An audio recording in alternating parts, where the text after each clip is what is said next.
योग दर्शन विभूति पाद में आप सबका स्वागत है। आज का विषय है समाधि। अष्टांग योग की श्रृंखला में यह 8वां और अंतिम अंग है।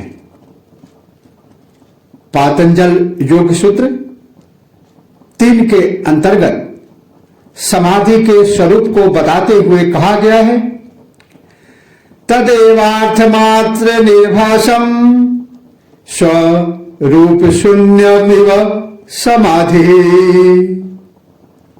तदेव अर्थ मात्र निर्भासम स्वरूप शून्यमिव समाधि, अर्थात चित्त जिसका ध्यान कर रहा हो उसका स्वरूप शून्य होकर जब केवल ध्येय मात्र की ही प्रतीति होती है तो वह समाधि।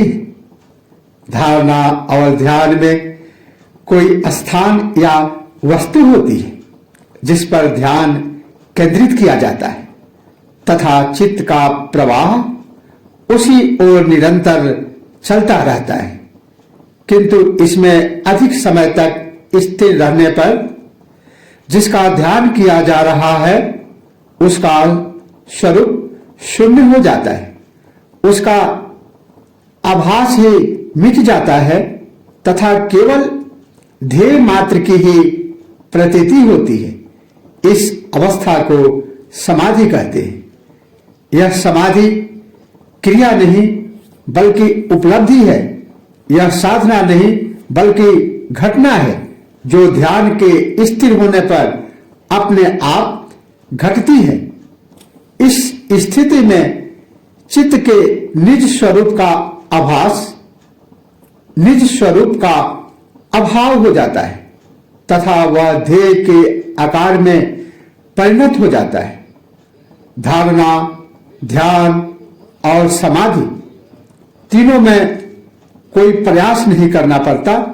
ये तीनों अक्रिया में केवल दृष्टा अथवा साक्षी भाव रखने से ये घटनाएं घट जाती है। अपने को पूर्ण रूपेण सहज भाव से निष्प्रयास छोड़ देना ही पर्याप्त है। संक्षेप में यह कहा जा सकता है कि अष्टांग योग के अंतर्गत जो परम लक्ष्य समाधि को प्राप्त करना चाहता है उसे यह मानना चाहिए कि उसका शरीर एक रथ है, इंद्रियां घोड़ों के समान है, मन मानो लगाम है, बुद्धि साथी सदृश है, विषय मार्ग है, आत्मा रथ का स्वामी है, रथी है, इंद्रियों और मन के साथ होकर इस रथ का उपभोक्ता स्वामी।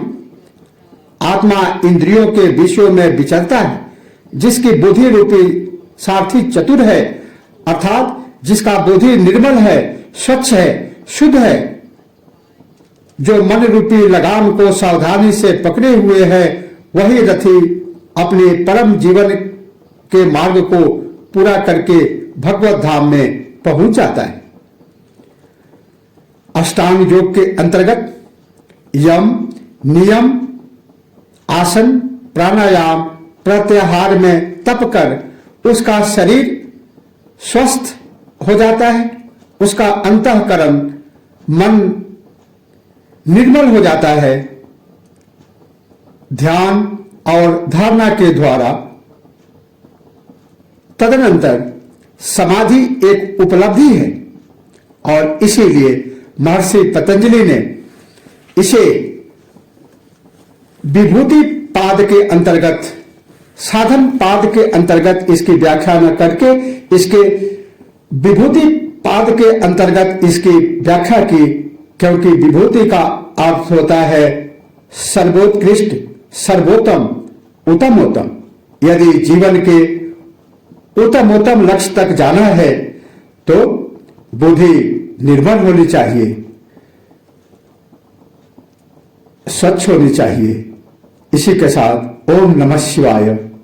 जय श्री कृष्ण।